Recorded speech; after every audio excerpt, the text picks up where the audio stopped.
Ladies and gentlemen, the Dean Martin Celebrity Roast, honoring the man of the hour, Mr. Bob Hope, with tonight's guests, Flip Wilson, Jimmy Stewart, Howard Cosell, Jack Benny, General Omar Bradley, Phyllis Diller, Milton Berle, Neil Armstrong, Rich Little, Ginger Rogers, Reverend Billy Graham, Johnny Bench, Foster Brooks, Governor Ronald Reagan, Nipsey Russell, Don Rickles, Sugar Ray Robinson, Mark Spitz, Zsa Zsa Gabor, John Wayne on location, Secretary of State Henry Kissinger, and your roastmaster, Dean Martin.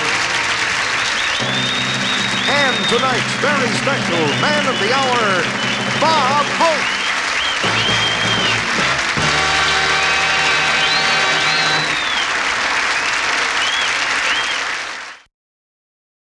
This is the most sensational happening since they found Toady Field's pantyhose in the backseat of Wilbur Mills's car.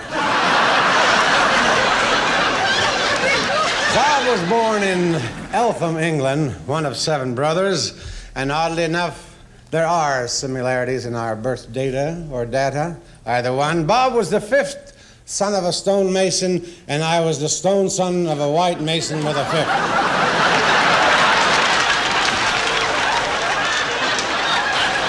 Very little excitement in the town of Eltham, England, except on Saturday nights. That's when the townspeople sat around and waited for their polygrip to harden.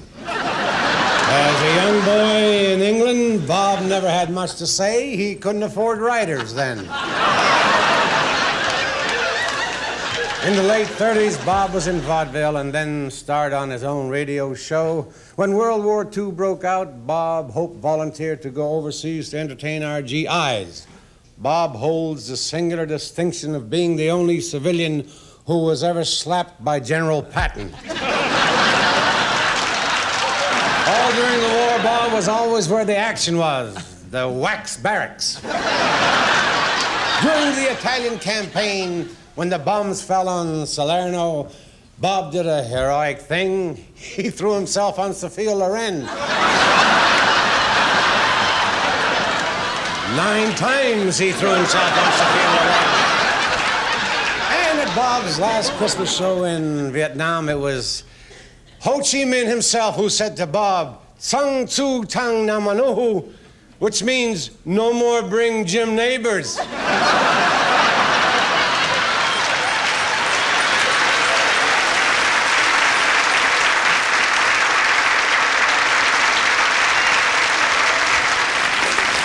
And now I'd like to introduce Flip Wilson, who is also known to millions of Americans as Geraldine. But like most overnight successes, Flip worked many years to achieve stardom. There was a time when he would put on the same blonde wig, miniskirt, and high heels, and no one would recognize him except for a couple of psychiatrists and a handful of Vice Squad officers. Ladies and gentlemen, here she is, Flip Wilson.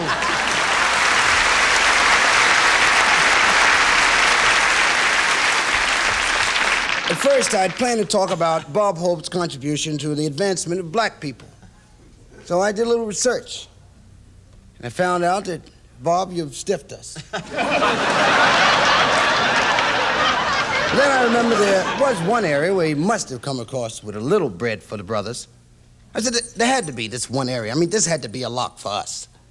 So I checked it out. Nothing. Found out he washes his own car. So my subject tonight will be golf.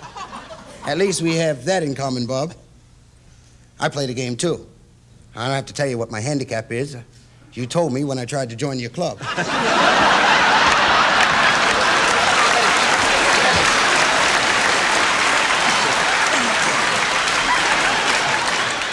Bob, I must say that I've always envied your having your own golf tournament. The Bob Hope Desert Classic. I've decided to have one of my own, called the Flip Wilson Ghetto Open.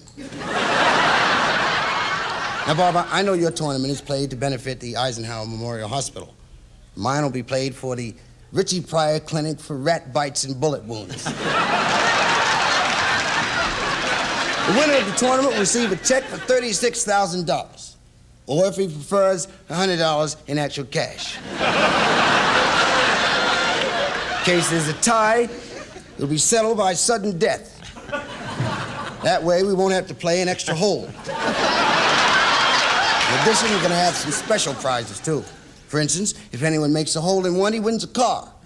The exact make and model to be determined sometime late that night.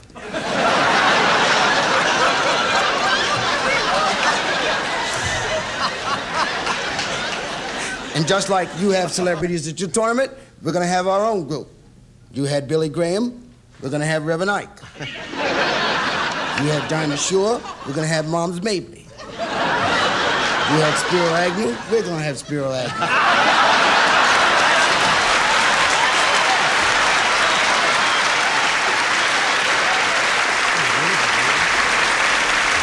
Ladies and gentlemen, the Governor of California, the Honorable Ronald Reagan.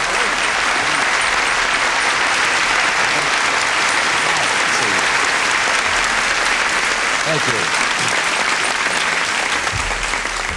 Thank you, Dean. I was a little surprised when I was asked to be here tonight to honor Bob Hope. Well, surprised isn't exactly the right word. Annoyed. I've got a lot of important decisions to make in the next several weeks. Like, do I go with Beacons or stick with U-Haul?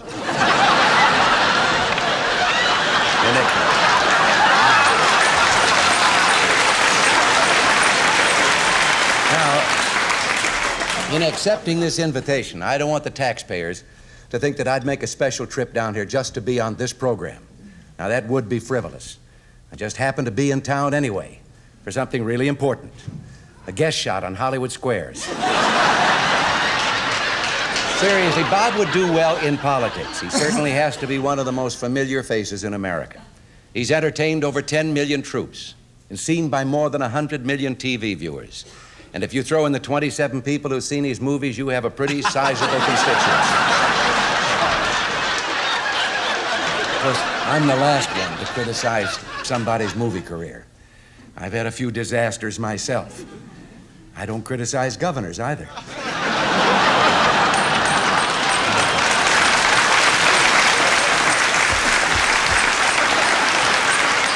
Bob Hope is a man of remarkable accomplishments. He's been America's most favored comedian at a time when America was in her most bewildered state of mind.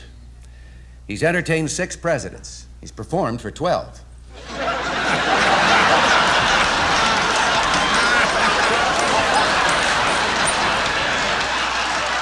Seriously, Bob, I know that over the years you've received many tributes and awards, and it gives me great pleasure to tell you that in honor of this occasion, the state legislature has unanimously passed a bill naming you California's foremost citizen.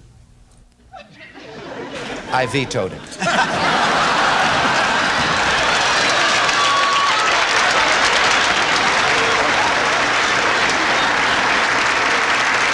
Our next guest is America's favorite Western hero, John Wayne. When Duke first rode into California, all he carried was a gun and a snakebite kit in case he was bitten by Don Rickles. And now Duke's up in Oregon filming his new movie. See if you can spot the clever way he sneaked in a plug for his picture. Ladies and gentlemen, here's my old buddy, John Wayne. Hi, Bob. This is John Rooster Cogburn on location in Bend, Oregon, filming the sequel to True Grit, co-starring Katharine Hepburn, a Hal Wallace production, Wayne. Did I do that okay, Dean? Perfect, pal. I'm really sorry I couldn't be there with you tonight, Bobby.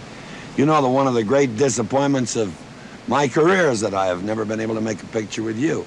It's about as disappointing as not doing one with Jane Fonda.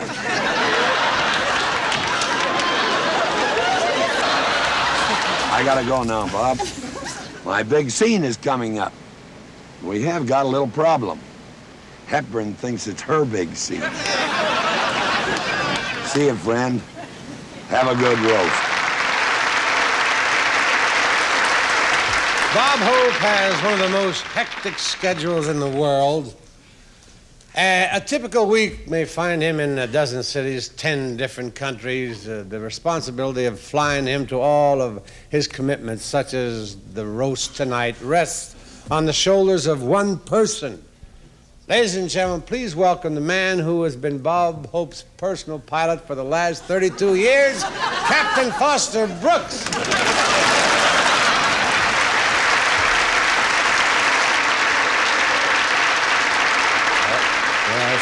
See that you parachuted to safety,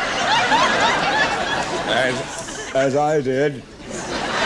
I hate laying those great big gray things down in the dark.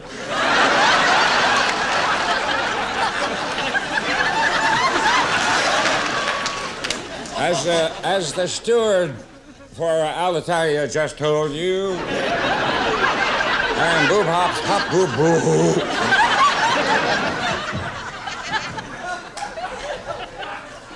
I am Bubba. I am our host's personal pilot. So far this year, we've logged 3 million miles together. Most of them trying to find this place.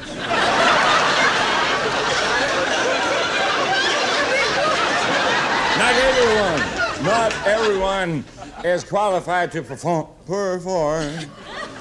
a task as demanding as the one I have chosen to make my life work. It requires a man with razor-sharp reflexes, a man with complete control of his senses, a man who's able to execute split-second decisions, knowing that the slightest error in judgment could mean the demise of one of the most revered and best-loved citizens on earth. I think I'm going to throw up.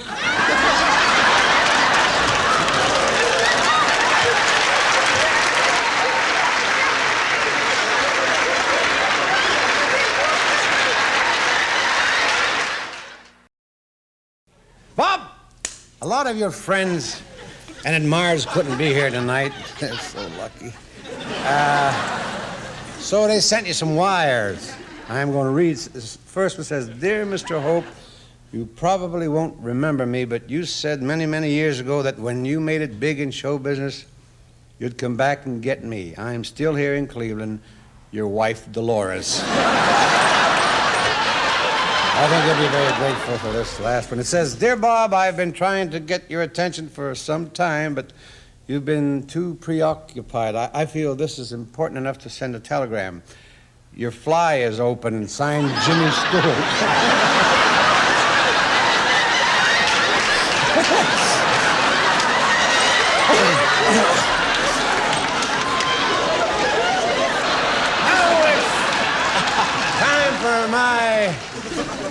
He's not an old buddy, he's a good buddy. Mr. Jimmy Stewart. Jimmy and I made a picture together a few years back called Bandolero. In the picture, Jimmy could draw his gun in less than half a second. But by the time he said, I got you covered, everybody in the picture was dead. Ladies and gentlemen, my pal, Mr. Jimmy Stewart.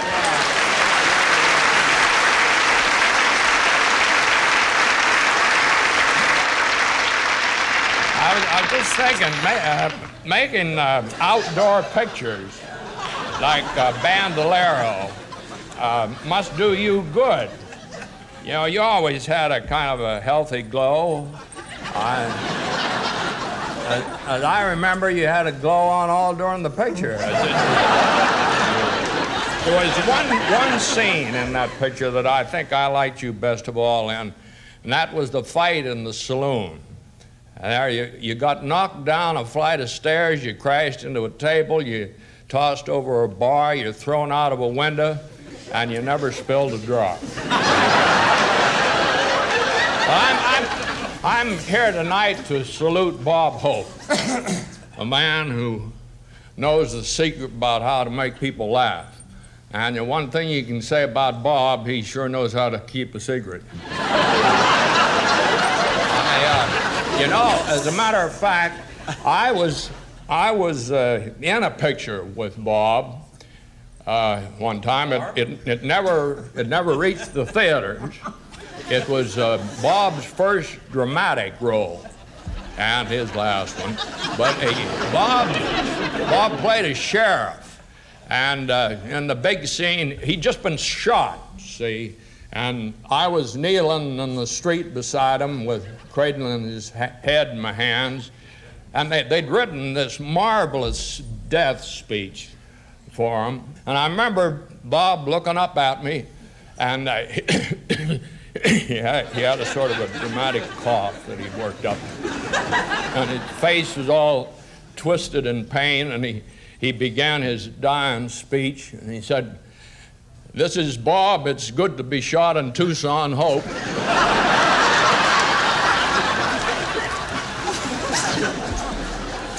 I want you to get those two guys that shot me. One of them was tall and skinny. He was so skinny you had to tie knots in his legs to make knees. The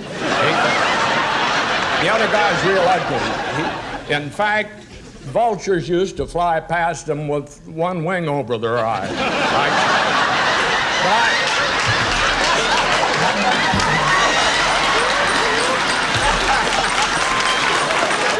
Things are getting dark, partner.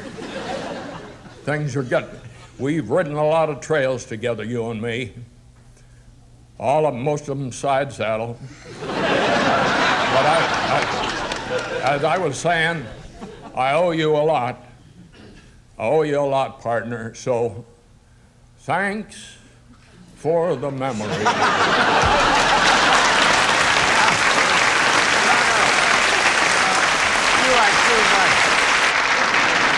Right now, I'd like to introduce Mr. Milton Berle. And now, if we give him a nice round of applause, maybe we can get him to remain in his seat. By the way, Milton's new autobiography is out, and it should be a bestseller. It has sex, violence, depravity, and obscenity, all handled with exquisite taste and dignity. Ladies and gentlemen, Mr. Milton Berle. Ladies and gentlemen, I am very, very, very happy to be here tonight to honor my good friend Bob Hope. He and I go back a long time, back to the days when hot pants was a condition. In 1938, Bob Hope became a big movie star. He made Paramount Studios what it is today, an empty lot next to a cemetery. That was many years. I'm sorry, that's when Bob Hope in those days thought he was a lover. Didn't you, Bob, huh? Poor Bob. Today we're going through a sexual revolution just when Hope ran out of ammunition. This man that I am talking about, this Burt Reynolds of the menopause set, where does he get his energy to keep working the way he does? It's very simple. He loves to keep busy, he loves to make people laugh, and besides, Dolores wants him to get the hell out of the house.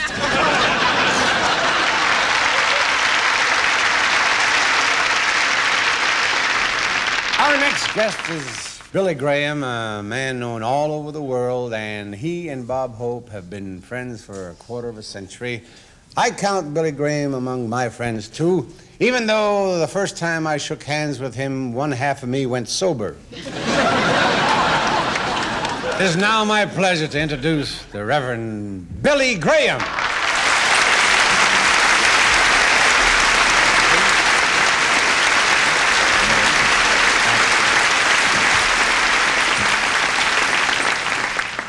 Thanks, Dean. I saw the drink here, and I thought you were going to leave it here for me. But as I look over your congregation and some of your guests here tonight, I see that I have a great deal of work still to do.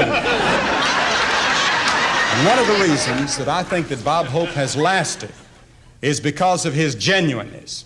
He's absolutely genuine, 100%. There's no pretense about Bob Hope, except when it comes to counting his golf score. We've been friends for a good many years, but there's nothing probably that we wouldn't do for each other or to each other. For instance, I recall down in Dallas some time ago, we were golf partners in a golf tournament with Byron Nelson. And Bob asked me to sign his scorecard. And I had to refuse on the grounds of the 9th commandment. thou shalt not bear false witness. So you know what Bob did? Bob signed my name to the scorecard on the grounds that there's no commandment that says, thou shalt not commit forgery. God bless you. Thank you, Joan. Ladies and gentlemen, the multi-pounded Rich Riddle.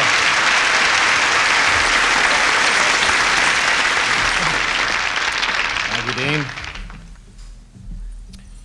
See, they got my whole act up here. And there's Howard Cosell. Pretending to have a good time. But I'll tell you what's really on his mind. Nothing. No, Howard's sitting there saying to himself, I hope this roast doesn't go too long tonight because I've got to get home and make up some more of those funny signs for next Monday night's football game.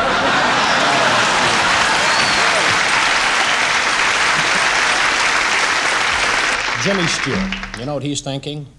Now remember, it's Bob Hope, Bob Hope, Bob. Now, when you get up there, remember it's Bob Hope, Bob.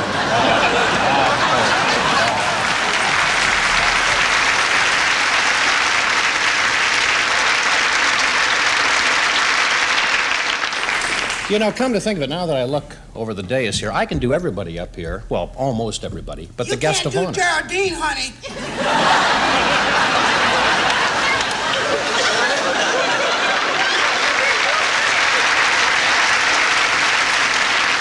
Yes, I can. You shut your mouth. The only person in the world that can do me is Killer, honey.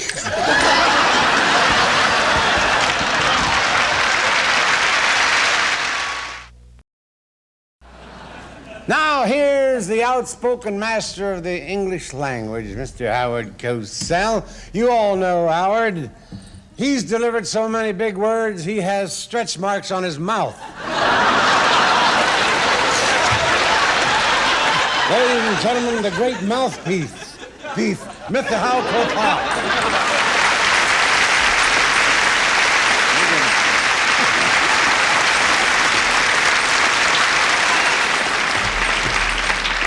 You know, my good friend, it's a specious honor to be introduced by an artist like yourself, who has made, ladies and gentlemen, such staggering contributions to American music. Who will ever forget the memorable content of those lyrical and poetic phrases? When the moon hits your eye like a big pizza pie, that's amore. Or the never-to-be-forgotten, Dino. Volare. Oh. Volare. Oh, ho, ho, ho. But actually, you look great tonight, Bob. One looks at you and knows it's the orthopedic tuxedo.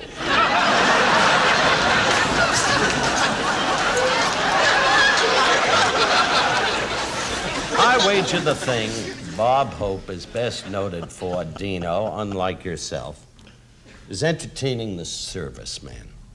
He's discontinued the trips. He still can't get out of the habit.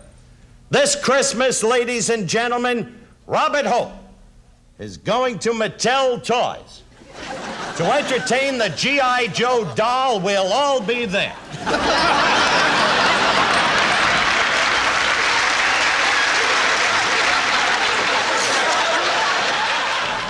Howard, you're great with words. Nothing with jokes, but great with words.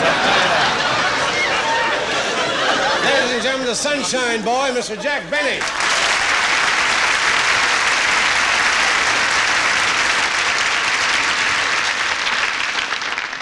Good evening, ladies and gentlemen. I'm glad to have been invited here tonight. And I'm sure you'll hear some wonderful things said about Bob. But not from me. But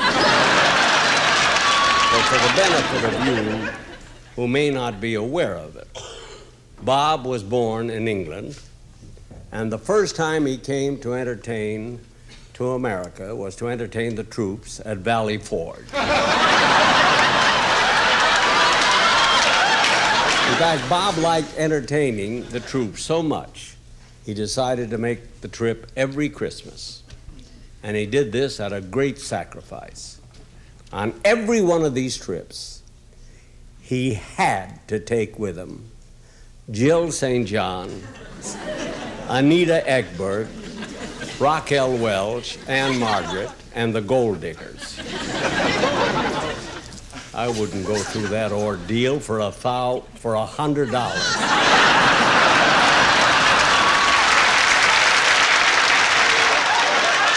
Now, almost every TV comedian, of course, uses cue cards. But Bob's the only one I know who uses them at house parties.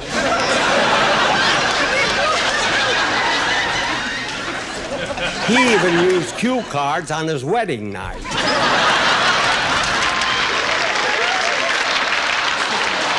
Can you imagine a man not knowing what to say on his wedding night?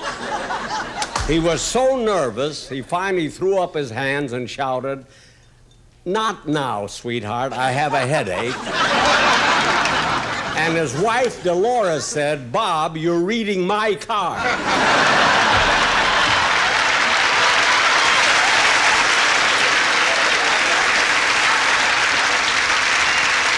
Make fun of Zsa Zsa Gabor and her marriages. I don't know why. She's only had 5 husbands and 4 of them were her own. One she threw back because she was over her limit for the year. Ladies and gentlemen, a woman of whom the 4th Hungarian Cavalry once said,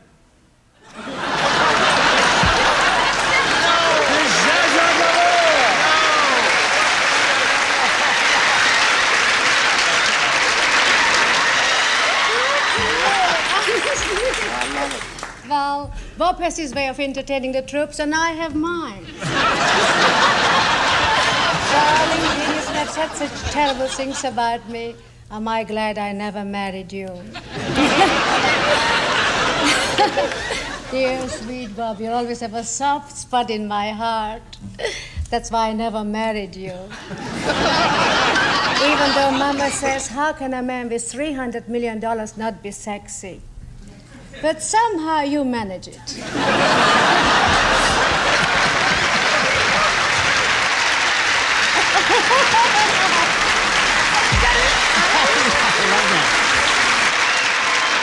Thank you, Zsa Zsa. Your monologue lasted much longer than one of your marriages. Ladies and gentlemen, Mr. Nipsey Russell. We herald and acclaim Bob Hope tonight for his accomplishments and his deeds. Bob did a benefit performance in Watts and opened the show singing Bye Bye Blackbirds. Followed by Me and My Shadow. Followed by a mysterious fire in his house.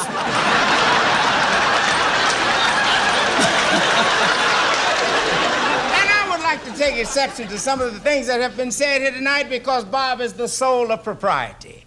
When he was doing his show in New York City, he got back to his hotel room, found 2 gorgeous females languishing in his boudoir, undulating seductively to lustful music. Bob said, "Just a minute." He said, "I'm a married man. You're beautiful, but it is not proper for you 2 young girls to be here in my room. One of you will have to go."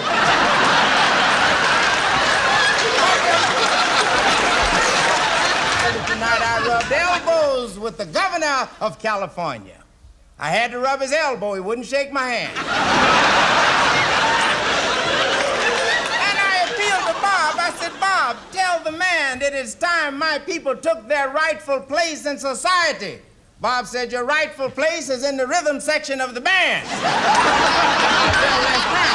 But anyway, I stand here as one of the few people who has had the great fortune of making a tour with Bob Hope. At one airport, I remember he rushed onto the wrong plane accidentally and sat down with some people being transferred to an institution for the criminally insane. The attendant came by checking his roster. He said, 1, 2, 3. He saw Bob. He said, who are you? He said, Battlefield Bob, troubadour of the war zones and friend of every president in the United States. The guy said, 5, 6, 7, 8.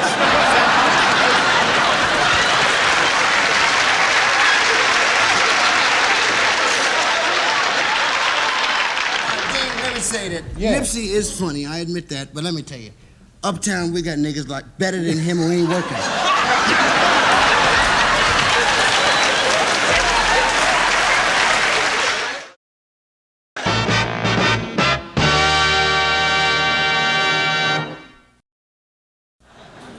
Ladies and gentlemen, I'm very proud to be able to introduce this time America's only living 5-star general, General of the Army, Omar Nelson Bradley.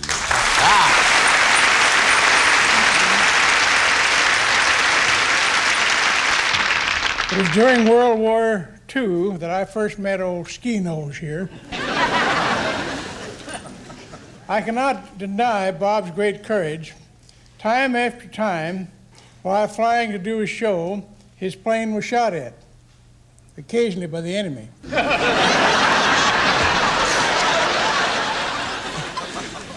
I'm grateful to be here, a part of this show, especially since earlier this evening, Bob implied that he is thinking of getting out of show business.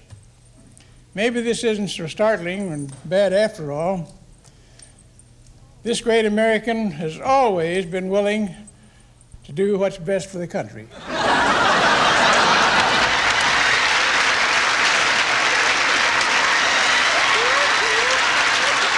Ladies and gentlemen, the $6 million man, Phyllis Diller.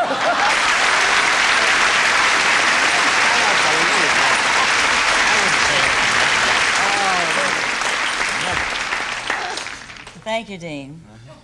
Dean, you are a beautiful hunk of man. And if General Bradley orders me to attack, you're first. I can't tell you how happy I am to be here because I owe a lot to Bob Hope. It was Bob Hope who made it possible for me to have my facelift. He sold my old nose to Carl Malden.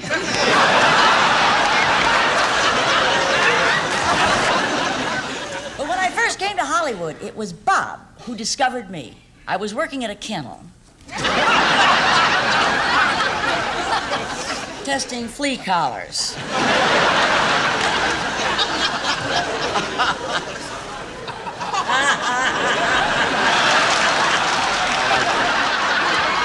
Next thing I knew, I was co-starring in a movie with Bob. What a lover. He really knows how to kiss a girl. I haven't seen movement like that with lips since I gave my dog a sticky Tootsie Roll.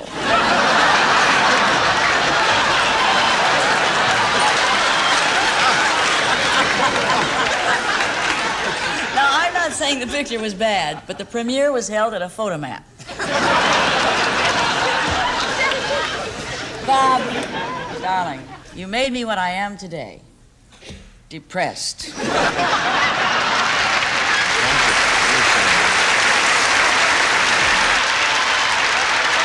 me ask Bob if there was anyone special he'd like to appear on tonight's roast. He said he'd always wanted to meet Howard Hughes.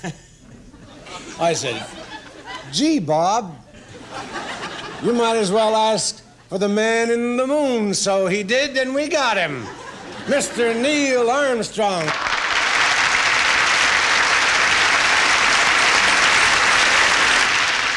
Shortly after our moon landing, Bob invited me to join him on his annual Christmas tour. This was in keeping with one of Bob's firmly established traditions, exploit anybody in the news. I know this comes as a surprise to you, Mark. Of course, the lunar landing made headlines all over the world. So it seemed a bit strange when Bob said, "Come with me on the tour, and I'll make you famous."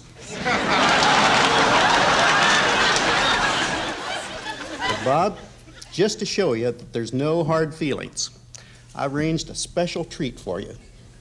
You often told me how you'd like to have a ride on a rocket, so I've fixed it for you. Your rocket is waiting on the rim of the Snake River Canyon. Have a great ride, Bob.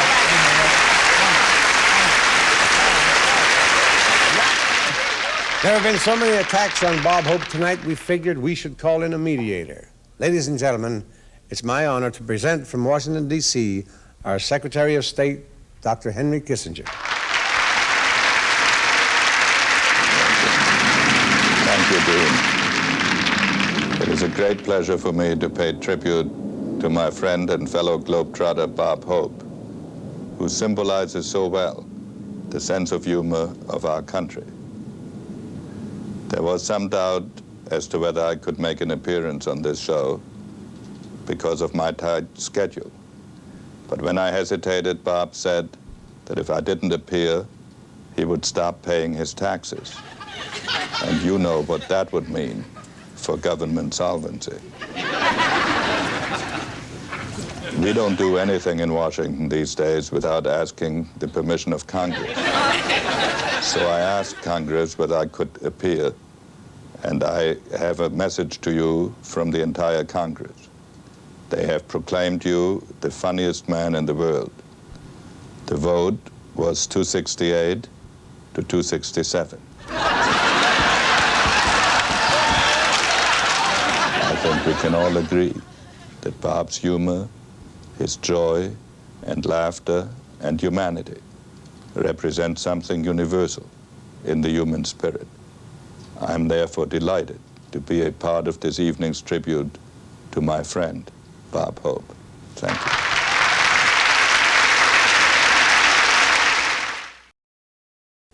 And now it's time to introduce the master of the insult, the only man who holds a black belt for hatred. Evel Knievel's next jump is his mouth.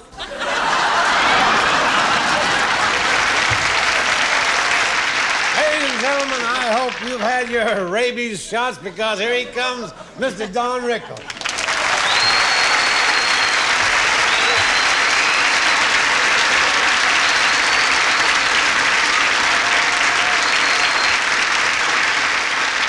Dean, I thank you for your wonderful introduction. You would love the evening if you knew you were here. We have so many great celebrities. Of course, I want to thank Neil Armstrong. Neil? Over here, Neil. You're down. Neil Armstrong, the great astronaut, said in the capsule, "Hey, man, this is the moon." But I kid you. You're a great hero. You've told me that time and time again. I want to thank Sugar Ray Robinson, who said to Rocky Graziano in the 5th round, "Hey, baby, you're hurting me." Sugar Ray's a great champion. Sugar, we'd ask you to talk, but you know the blacks, your lips lock.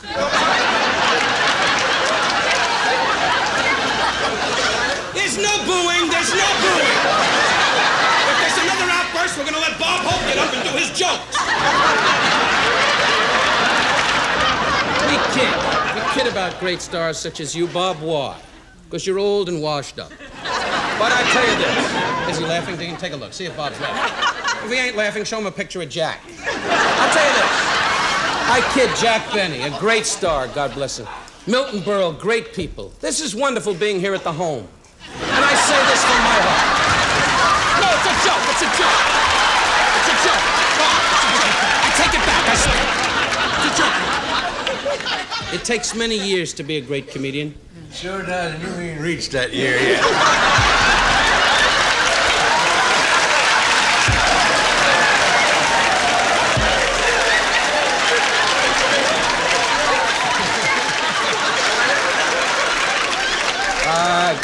Thank you, Jerry. Dean's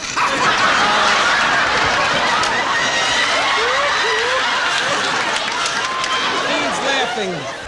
And why not, Dean? There's a contract out for you. Frank Sinatra's friend plans to knock you off Manganzo Mangananzo. Bob Hope just turned around. Is he trouble? I kid, Dean. He's Italian, and we need the Italian people to find out where the mail goes. We need people like Bob Hope. He is not Irish, he's not Jewish, he's not Italian, he's not black. Just all-American guy. When he was born, he came out of his mother with a flag wrapped around him. Jimmy Stewart, one of our great stars. And James Stewart, I'd love you. We'd ask you to stand, but we know the movement could make you ill. Jimmy Stewart has been a great star for so many years. General Omar Bradley, all our great stars. Governor Ronald Reagan, who's going to retire after so many years of good service. And Governor, I say from my heart, I'm fed up with you.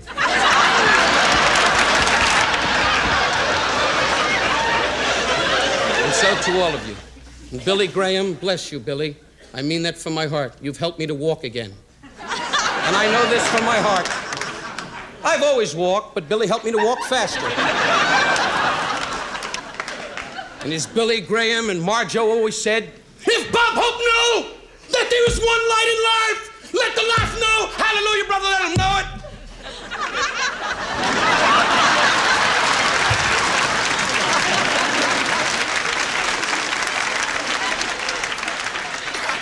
And so, in all honesty, America loves you, our president loves you, you are America. And to you, Bob Hope, may God be good to you and yours. And I thank you for letting me be part of this dais. On behalf of my wife, my children, I am delighted to say I know Mr. Bob Hope. Bless you. Our next speaker is the person who, over the years, has been closest to you. Yes, Bob, even closer than Les Brown. For the past 40 years, your wife, Dolores, has raised your children, kept your house, and packed your bags. In fact, she told us that she sent you packing over 200 times, but you never got the hint. It is now my great pleasure to introduce to the audience and to you, Bob, your lovely wife, Dolores.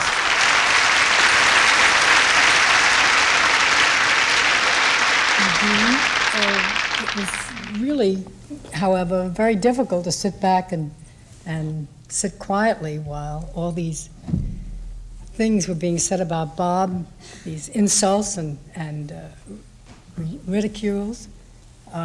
Many times I felt like jumping to my feet and shouting, "Hear, hear."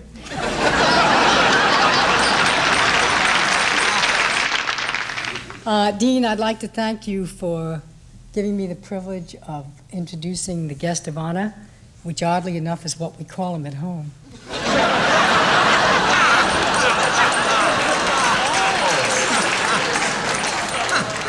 And so, ladies and gentlemen, here's that moment we've all been dreading. The man of the hour, my husband, Bob Hope.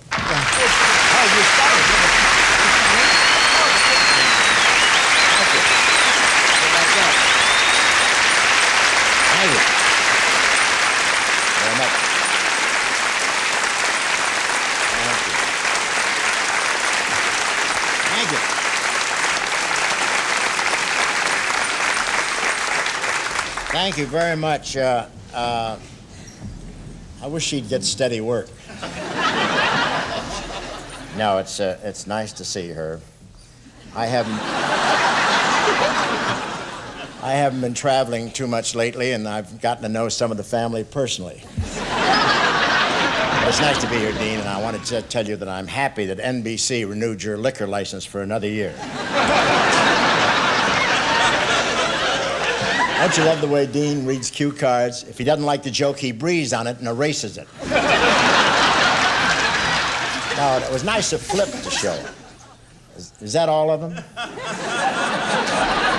I've never seen him before without high heels. Is that it, huh? Well, thank you, Flip. No, I really miss Flip's series, but he has to face the facts. He's good, but he's no Sonny Bono.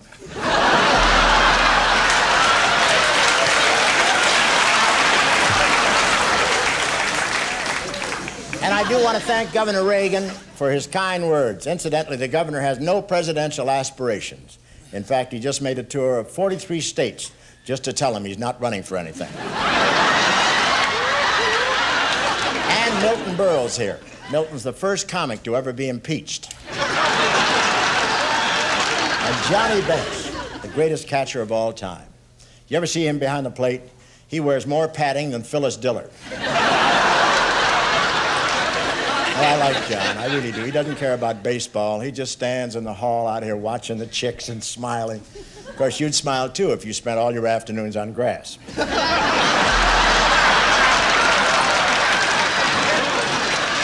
I really enjoyed Phyllis Diller, the girl who inspired that great movie, Psycho. I can't get over how well she looks since she had that operation. It's a miracle. It was over a year ago, and the stitches on the right are still holding.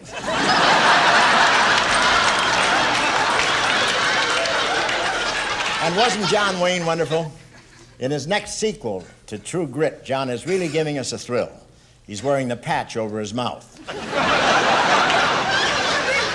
And Sugar Ray is one of my great, great favorites. Everyone knows about the great job you're doing, Sugar, with your youth foundation, football, baseball, boxing, basketball. You taught those kids how to bet on all of them. And Ginger Rogers, the last time I worked with Ginger was on a Christmas trip to Alaska. She not only stole the show, but she replaced 2 electric blankets. And thank you, Billy Graham.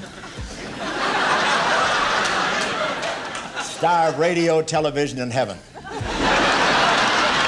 I didn't expect to see General Jimmy Stewart here. As usual, Jimmy's a man of few words and even fewer laughs. Now, Jimmy had me over to his house last week, and what a thrilling evening. He showed slides of his last trip to Fresno.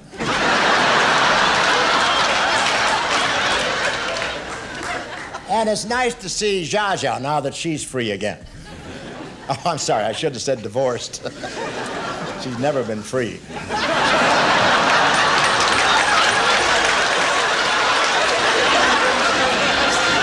I really feel honored tonight, ladies and gentlemen, by General Bradley's presence here this evening. You talk about great generals. On June the 11th, 1944, he was parachuted behind enemy lines and under cover of night snuck into the heart of Berlin and single-handedly captured Marlene Dietrich's garter belt. And Nipsey, you were really up there tonight. You keep it up and you'll be pumping gas for Chico and the Man.